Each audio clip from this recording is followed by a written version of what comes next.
क्या कहता है व्यक्ति का चौथा भाव। नमस्कार, मैं मुकेश आप सभी का स्वागत करता हूं हमारे चैनल एस्ट्रो विद्यापीठ पे। आपने पिछली वीडियो में तीसरे भाव के बारे में जाना था और आज हम जानेंगे चौथे भाव, जिसे सुख हाउस भी कहा जाता है। इस कुंडली के चौथे भाव से व्यक्ति की क्या क्या जानकारियां देखी जाती हैं, ये आज हम जानेंगे। तो सबसे पहले, जैसा कि इसे सुख हाउस कहा जाता है, तो व्यक्ति के जीवन में सुख सुविधाएं कैसी रहेंगी वो भी इसी भाव से देखी जाती हैं। इसके साथ ही इसे माता का घर भी कहा जाता है। जातक की कुंडली, जिस जातक की एक कुंडली है, उनकी माता के विषय में अगर जानना हो तो यह चौथा हाउस से देखा जाता है। इसके साथ ही व्यक्ति का मन कैसा होगा, इसके बारे में देखा जाता है इस भाव से। व्यक्ति का घर, जो आज के समय में एक बहुत ही मूलभूत आवश्यकता है व्यक्ति के जीवन में, कि उसका घर कैसा होगा।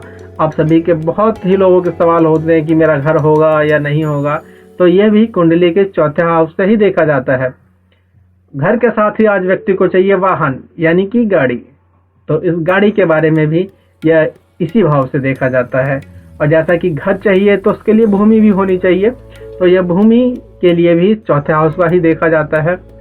इसके साथ ही व्यक्ति के नैतिक गुण किस प्रकार के होंगे, नैतिक गुण यानी उसके हाव भाव, समाज के लिए क्या उसकी सोच है, इसके नैतिक गुण के बारे में भी जानकारी इसी चौथे हाउस से ही देखी जाती है। साथ ही जैसा कि ये सुख हाउस है, माता का हाउस भी है, तो पारिवारिक सुख के लिए भी यही घर देखा जाता है। इसी घर को, इसी भाव को देख के व्यक्ति के पारिवारिक सुख के बारे में पता जाता है। साथ ही इसे हृदय संबंधित और छाती संबंधित विषयों के लिए भी चौथे हाउस को ही देखा जाता है।